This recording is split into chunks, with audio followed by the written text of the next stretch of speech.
Kā jūs redzējāt, iesakām spēli ļoti slikti. Nebija viegli pierast tiem ātrumiem. Un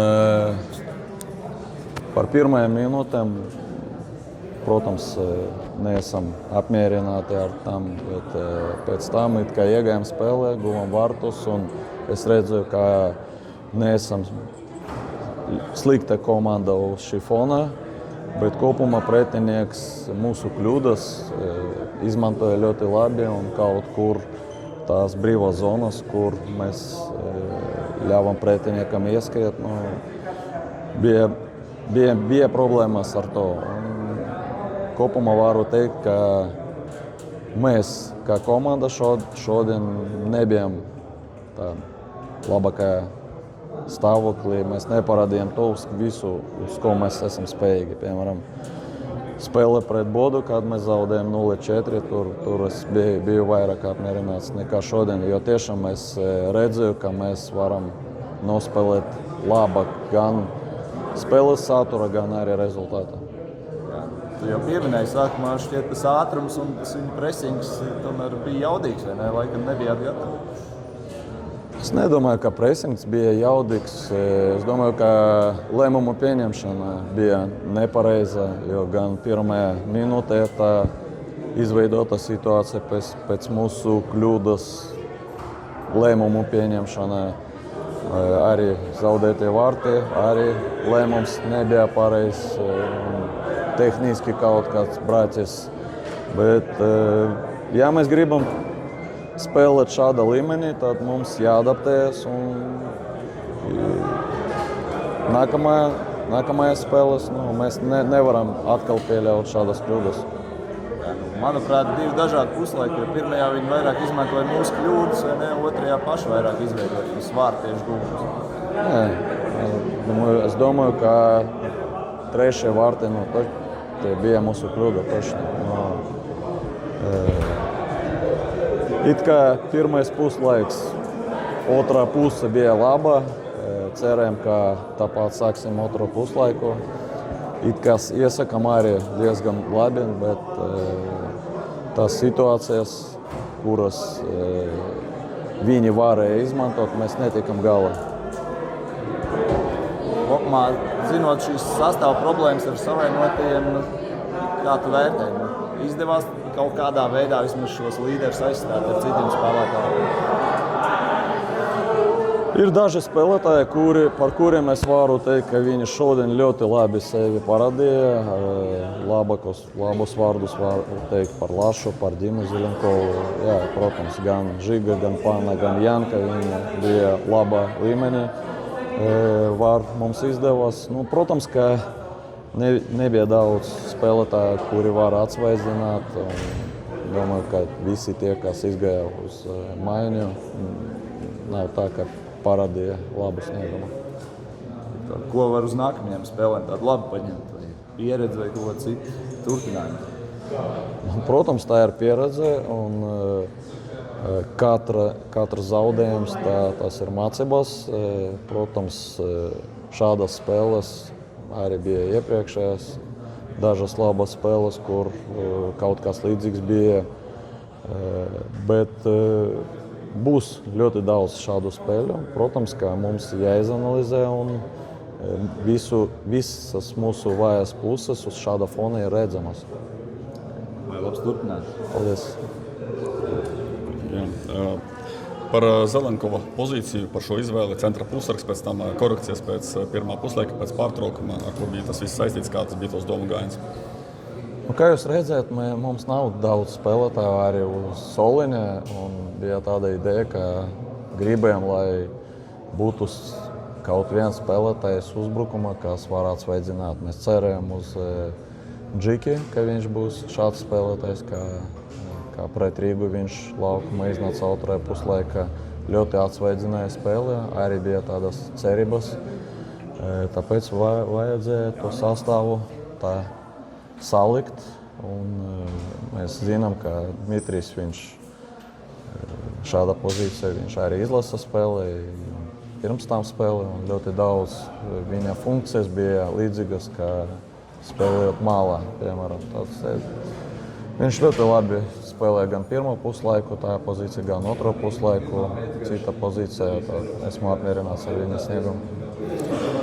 Pats minēja par tiem nepareiziem lēmumiem. Mača sākumā varētu pieņemt, ka to pieļauj kaut kādi gados jaunie latviešu spēlētāji, kuri nav spēlējuši tādā arēnā. Vai ir skaidrojums, kāpēc on to tik nepārliecinoši nospēlē un pieņem šos kļūdainos lēmumus? Nav skaidrojuma. Protams, mēs izanalizēsim, mēs pajautāsim, bet šāda līmenī, šādas kļūdas, tas maksas ļoti daudz. Un es negribu teikt, ka šī komanda ir ļoti, ļoti stipra un daudz stiprāka par mums. Bet nākamajās spēlēs tur būs vēl stiprāki pretinieki. Un, ja mums būs šādas kļūdas, būs lielākas problēmas. Tāpēc vispirms mums jāizdara visu tā, lai, ja pretiniekam izdevās mūs apspēlēt, mēs varam teikt, ka visu pareizi izdarījām, vai kaut kāda tā maza kļūdiņa bija, tāpēc tas notika, bet individuālas kļūdas šādas situācijas, protams, gribētos, lai nākotnē nebūtu tā. Jau minēja vairākus futbolistus, kuri aizvadīja, tavuprāt, labu spēli. Gribu tomēr vēlreiz atsevišķi par Jāni Ikauninieku pajautāt. Redzot, ka viņš arī šajā līmenī, protams, virslīgā ir viens, bet šajā līmenī ar pārliecību, ar līderu dotībām, tādu dominējušu sniegumu. Vai tavuprāt, Latvijas futbola labā nebūtu vēl jāmēģina viņam braukt prom uz kaut kādu tādu līmeņa komandu kā FCSB vai kaut ko tam līdzīgu? Grūti teikt. Tā es nezinu. Protams, ja ir labs piedāvājums, ja ir labs čempionāts, ja viņš spēlēs tur, tad varbūt. Es domāju, tas ir viņa lēmums atsevišķi. Viņam jāpieņem to. Viņa konkurētspēja. Es nevaru uz to atbildēt, un es nedomāju daudz par to, vairāk koncentrējos savai spēlē. Bet jā, viņš izskatījās laba līmenī šodien, bet kopumā, ja mēs gribam konkurēt, nevar būt, ka tikai 5 vai 7 spēlētāji spēlē laba līmenī, bet dažam spēlētājiem neiet spēlēt. Tā var notikt čempionātā, mēs varam kaut ko tur samainīt vai izmainīt vai citādāk nospēlēt, bet šādā līmenī mums vajag, lai visi spēlētāji parādītu maksimumu katrā spēlē. Jāni, mēs domāju, šodien tas izdevās.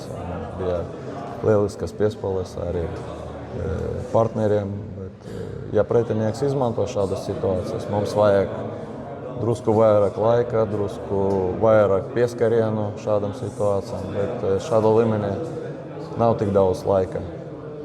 Vai tavuprāt, tavi spēlētāji šādos mačos izbauda to, vai varbūt kaut kur kāds ir pārāk saspridzināts, vai tas katram ir citādi? Kā tu jūti, vai viņi rāda savu maksimumu šādu randu mačā? Mēs gatavojam tā, lai mēs izbaudītu, bet ne tikai nāktu un izbaudīt atmosfēru. Mēs gribējām šādā atmosfērā parādīt savu labu futbolu. Kaut kas līdzīgs tas bija arī pret APL, bet starpība starp tiem diviem mačiem ir kaut kur mums iekšēnē. Es nedomāju, ka šī komanda ir stiprāka par APL, bet tur bija kaut kas citādāks noskaņojums. Varbūt nebija ko zaudēt, tāpēc tas palīdzēja, bet es domāju, ka jebkura situācija tev jāizmirst par visu, kas notiek apkārt. Ko mēs varam šeit zaudēt? Arī neko nevaram. Tāpēc jāizbauda, bet jāizbauda tā, lai tā bauda būtu pēc spēles. How do you think? Was it a possible mission to beat this team? Yes, of course. I think it was not our best game. We did stupid mistakes. I think if we would play like our normal game, it will be possible. Did you enjoy your play, your game when you were with the ball or in defense? Did you felt comfortable in these circumstances? I tried to enjoy, but it was difficult because I think they had a lot of ball. You just needed to run. So yeah, not really enjoyed. Yeah. Are they more physical than our team? No, I think we of course, maybe you can say they are better team like this, but I think with our good game we can compete with them. It's not like they are more physically or something like this. We conceded some goals after mistakes. You as a team, did you communicate? Did you talk after these goals, or it's also hard in this stadium to No, we try to communicate. We try to be like team, but it's not don't work always. So, yeah. And when you was with the ball, was the easiest part to give ball to the Jan Sikonis, who always knows how to play and what to do next? It's always easy to give him, but I think we play like a team. So for me, it's easy to give to everyone, and I trust them, believe them. And after these mistakes in defense, was you sure giving passes back, or you started maybe to think twice before? No, of course I was sure, but you see like difference between like for example this league and this. If we do mistake, they score straight away. So yeah. And about your physical conditions, you were substituted. It was because it was already 1-4, or did you want to play till the end? No, of course I wanted to play, but it was like coach decision. So yeah, I don't know. And about the next opponents, we know that this team maybe was one of the weakest you have in these 8 games. Does this give some pessimism that further on it will be even much harder?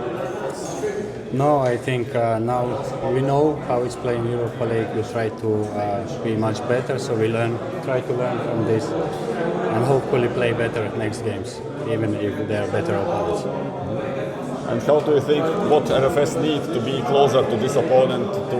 Because you know in our championship there are not that many good teams who can challenge you as FCSB, and you don't have these many games in that level in Latvia.